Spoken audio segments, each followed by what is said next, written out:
Alors, une petite vidéo sur les fils, une autre structure de données utilisée en algorithmie, donc les queues ou fils. La politique de la file est la suivante. Par rapport aux piles que j'ai présentées dans une autre vidéo, dans une file, le premier à rentrer est le premier à sortir de la structure. C'est ce qu'on appelle une FIFO, first in, first out, qui est différent de la stack, la pile, où c'était le dernier élément qu'on insérait qui était utilisé. Alors la sémantique, les sémantiques des fils vont être les suivantes. On va d'abord créer ici une file, donc un constructeur. Je vous propose aussi qu'on fasse ici l'impression du contenu de la file. D'accord. Ensuite, on va ajouter un élément.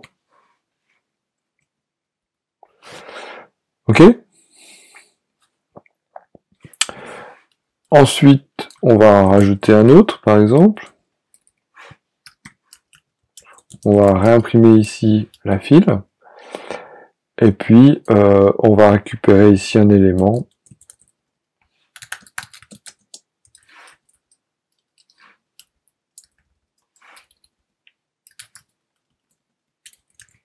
Par exemple.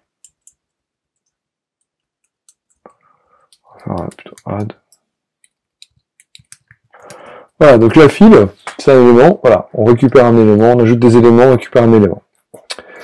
Donc là, ici, on devrait imprimer quelque chose qui va ressembler à ça. Ici, on va imprimer quelque chose qui ressemble à ça. Ici, quand on va imprimer ici res, on devrait imprimer 10. Et quand on va imprimer ici, voilà, on devrait imprimer 53. C'est vraiment le premier élément. Donc le premier élément c'est 10. Donc on récupère 10 et après il restera plus que 53. Alors on y va. Donc pour changer, je vais utiliser des structures. D'accord, c'est différent des objets. Je ne m'attarderai pas sur le pourquoi du comment. On va juste déjà voir ce que l'on va en faire. Donc là on crée une queue. Cette queue, elle va avoir ici un tableau interne qui vont contenir les éléments. Alors là, dans le cas d'exemple de démonstration, j'utilise des entiers pour la file. J'aurais pu très bien utiliser de type générique ou utiliser n'importe quoi, mais pour vous illustrer le fonctionnement, j'utilise des entiers, tout simplement. Donc ensuite, on va avoir la fonction add ici, donc qui va prendre ici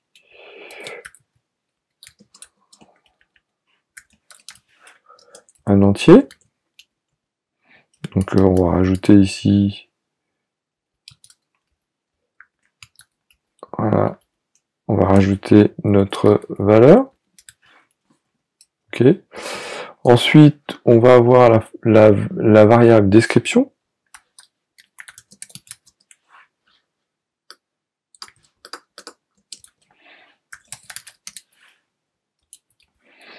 Qui va nous retourner ici simplement un élément.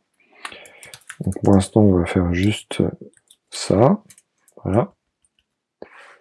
Donc là, ça c'est normal, c'est parce que quand on est dans une structure, il faut que je rajoute ici, voilà, intermutating pour dire que la structure, les objets, enfin les valeurs contenues vont être modifiées. Ensuite, on a le get, je ne me trompe pas, voilà, le get.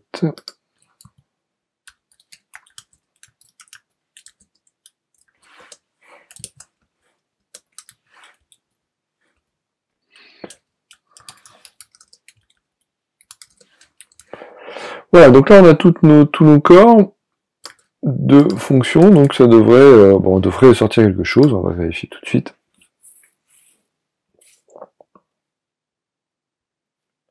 Voilà, donc on n'a rien mis dans la liste parce que pour l'instant tout ce qu'on fait c'est ça. Alors là ce qu'on va faire déjà c'est sortir l'élément, parce que là on range déjà des éléments dans notre structure de données interne. On va vérifier qu'ils sont bien là. Donc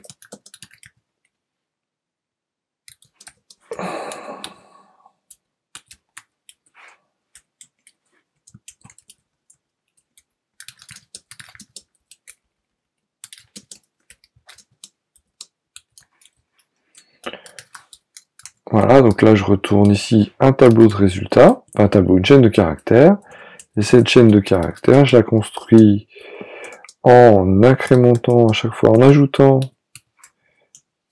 dans chaque pour chaque élément, ici,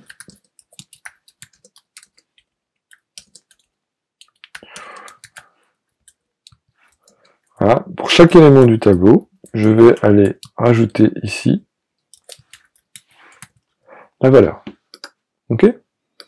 Je vais mettre un petit espace avant, un petit espace après pour que ce soit plus propre. Ah oui, c'est ici. Parce que là, hop, j'ai pas mis mon get au bon endroit. Voilà. Donc on y va. Donc on a bien 10,53, 10,53 et on ne retourne pas la bonne valeur. Donc maintenant ce qu'il faut c'est qu'on fasse le get. Donc le get, déjà ce qu'on va faire, donc là on va mettre un optionnel. Pourquoi? Parce que si notre tableau est vide, si on n'a pas d'éléments, on va retourner rien du tout. On va retourner nul.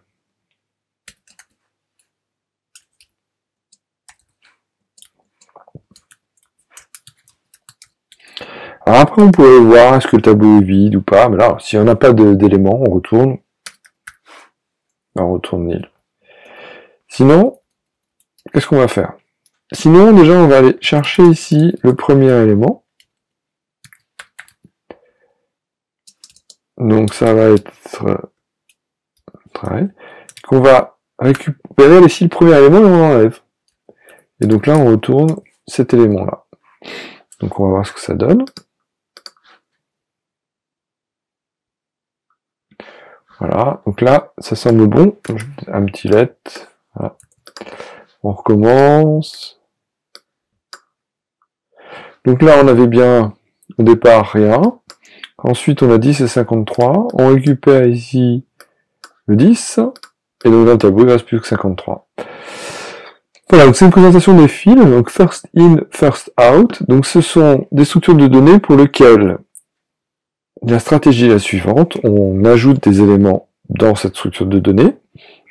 Et quand on veut récupérer un élément, l'opération va nous retourner un get, un DQ, peu importe le nom que vous donnez à la sémantique.